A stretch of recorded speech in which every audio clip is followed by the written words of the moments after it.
Okay, so we're going to wrap up here with some diversity issues with regard to training. So we've got sexual harassment training, and we've got workplace diversity management and training. I found a cartoon about sexual harassment. He says, "Gee, I'm really sorry. You can sexually harass me back if you want." That's the kind of thing that in sexual harassment training you find out is actually not the cure for what could be construed as a sexually harassing grope or bump or whatever he did. On the right, we've got same moves, same clothes, same faces. Same old ideas? Try diversity, right? Trying to emphasize the benefits of a diverse workforce and then also how to manage that. So let's talk about sexual harassment training.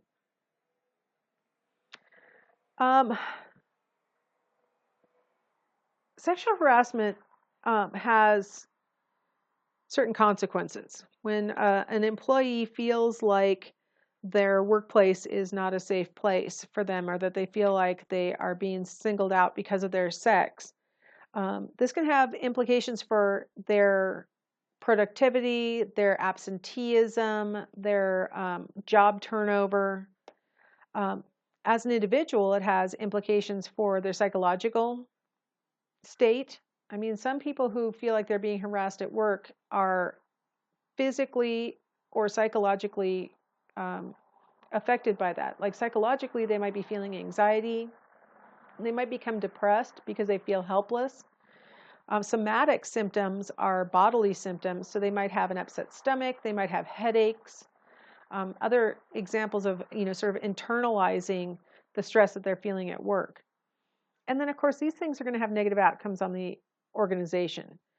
If a person is not wanting to come to work, if they're feeling sick, if they're upset, or if they're having problems with a fellow employee who they want to avoid or whatever, these have negative effects on the organization, the cohesiveness and the culture of the organization, not to mention the bottom line of the organization. Training might be the best tool against harassment. People who have been through sexual harassment training are much less likely to sexually harass a coworker. So it's worth it to have some kind of sexual harassment training for every employee. Research, in fact, shows that behavior modeling might be a really effective way to increase sensitivity about what might be construed as sexually harassing. The thing is that men and women may actually, literally see things differently as far as whether something is harassing or not. I don't know if this is considered a workplace where you're supposed to necessarily be sensitive to females, but I was watching Deadliest Catch, and the reason why this caught my attention is that one of the captains has his daughter, his 18-year-old daughter, working on the deck, and he's kind of still coddling her, and so the guys on the boat are kind of giving him a hard time about favoring her. Anyway, he forbade the guys to swear in front of his daughter. And they were all laughing about, oh yeah, like that's going to happen. But while they're having this conversation about whether it's okay to swear in front of the 18-year-old daughter, I noticed that there was a swimsuit calendar tacked to the wall behind them while they're all having this conversation, and the daughter's sitting underneath the calendar with this, almost naked woman on the calendar. That calendar could be construed as a sexually harassing item in certain workplaces. And to the men, the dad is concerned about his daughter hearing swear words, but he's not even thinking about how she might feel about every meal she comes to sit in this dinette and she sits across from this pinup picture.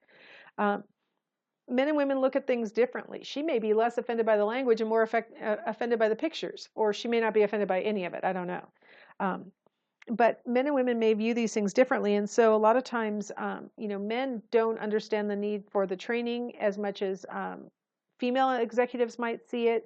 Men might see it as more of a just avoid a lawsuit situation, as opposed to maybe helping their business bottom line in the long run. Workplace diversity management and training.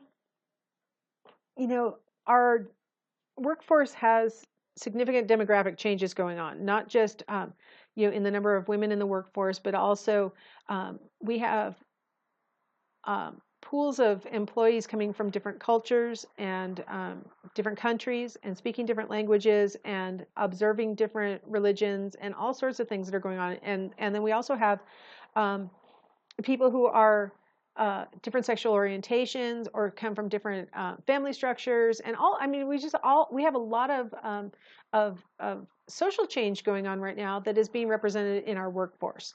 And so that means that our human resources um, departments really need to figure out new ways to manage a much more diverse workforce where people of all sorts of different backgrounds and experiences and stuff like that are working with each other. Diversity training is a $10 billion a year industry. Now, I thought that was notable and worth mentioning because, one of the things that is the bread and butter of an IO psychologist is running diversity training. Because companies only need it initially, if they have never had any diversity training in their company, they'll need it initially, and then every few years they might need it again. An IO psychologist could sort of rotate through the major companies in their market every 5 years and make a really decent living.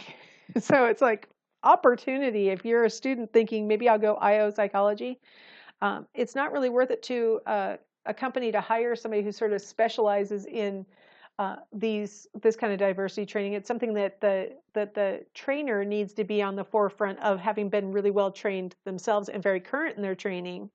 And so it's kind of not cost effective for any individual company to maintain their own person, but it's definitely cost effective for them to hire an expert to come in and do, a 1 or 2 day seminar. 60% of Fortune 500 companies provide some sort of diversity training. And so it's definitely a deep well. I just wanted to mention that as far as, like job futures and stuff like that. Pushing buttons, nothing's happening. Okay. So what is the point of diversity training?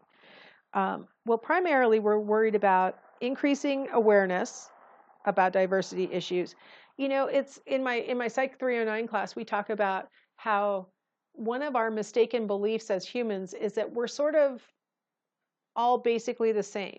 And we are. I mean, we're all human and stuff like that. But I mean, and like the Buddhist monk who came to visit us last winter quarter, he talked about how all living things have the same basic motives: to be loved and to be fed and to make babies. And yeah, okay, all right, we're all the same in certain ways. But what I'm talking about is that we all are a product of our culture. And so if we have cultures coming together, what may seem completely normal to you as a function of the culture in which you were reared may be exactly polar opposite of what is expected from your coworker who was reared in a different culture. Literally, the things that you don't even think about being different between cultures may be different. Like, for example, in the US, a sense of self is a really important thing. I mean, we talk about finding ourselves, loving ourselves, finding our own unique capabilities. I mean, these are like our job through adolescence and into our 20s, is to figure out who we are, what we value, and what we want to be like, even to the point of like rejecting our family of origin if necessary, if we feel like it conflicts with who we really are, stuff like that. If you talk to about 70% of the world who was raised in a collectivistic culture, the self is way down low in their definition of who they are. They talk about their connections, they talk about everything else first, and then they say things about themselves.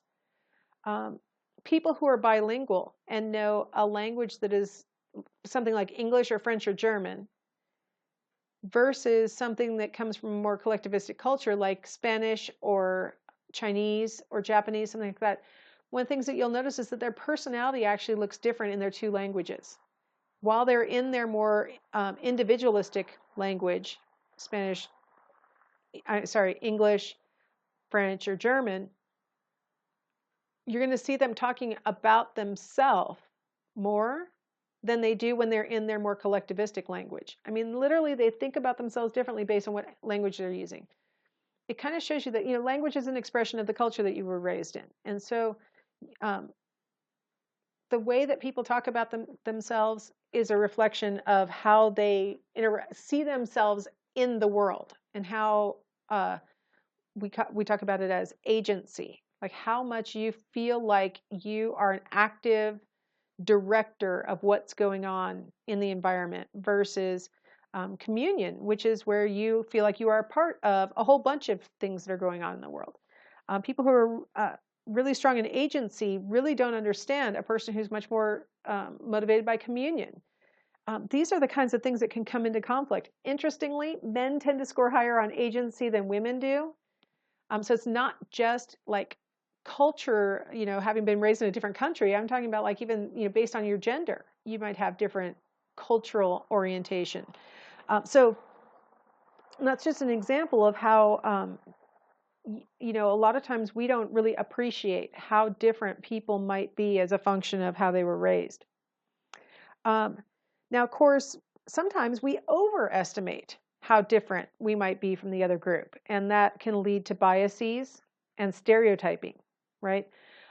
We may assume that a member of a particular group has certain skills or lacks certain skills. All Asians are good at math is a stereotype that some people will say, well, every stereotype has a root in truth. Well, that's true. What makes it a stereotype is when you attempt to apply it to every member of that group and assume it must be true without any kind of investigation, consideration. And where this stuff can be a problem at work is when you assume that somebody can do something and they really can't, or you assume that they can't do something that they really can. Either way, you're shortchanging that person, and you're not treating them like an individual. You're not giving them the opportunity to be the best employee that they can be, or manager that they can be, or whatever. And of course, anytime you have biases, you may be treating somebody differently. And, whether you're giving them an advantage due to your bias, or you're giving them a disadvantage because of your bias. You're treating them differently, and not in a way that's based on them having earned it, but instead based on, your expectations. And that's where we go wrong. So diversity training oftentimes allows us to recognize what our pre-existing biases might be, what our pre-existing stereotypes might be, and then teach us how to not act on those biases and those stereotypes. Sometimes it's through showing us that the stereotype isn't true for everybody. Sometimes it's more about sort of sorting out for each individual in the training, like what are your biases? What were you taught by your family of origin? What were you taught through the things that you read or the culture in which you were raised? And let's realize that is not what you were taught, is not necessarily a fact. It might be an opinion. And so don't treat all members of this particular group as if what you think is true is actually true. So changing your behavior so that we can work together in a way that makes it easier for the company to run well. I mean, that's the basic goal of the company. I mean, what's in your heart and in your mind is really, yours. But how is it affecting my company? How is it affecting this organization? How's it affecting this charity? That's the issue. And so trying to figure out a way to get everybody to work together, everybody to appreciate each other and treat each other respectfully is the goal. So those are the main goals of diversity training. The good news is that people who have been through diversity training tend to treat others with less stereotypical attitudes, and to treat others in a less biased way. So I don't know, like I said, what's in a person's heart or what's in a person's mind, but I know that for their behaviors on the job, at least, it seems to be effective to put them through diversity training, where they can realize that, different people approach things in different ways, and it should be respected. Sorry. All right. That concludes chapter 8. So hopefully you guys will all study and be ready to go with chapter 9 when I return next Wednesday. And I hope you all have a nice week and time off while I'm gone. All right. See you guys next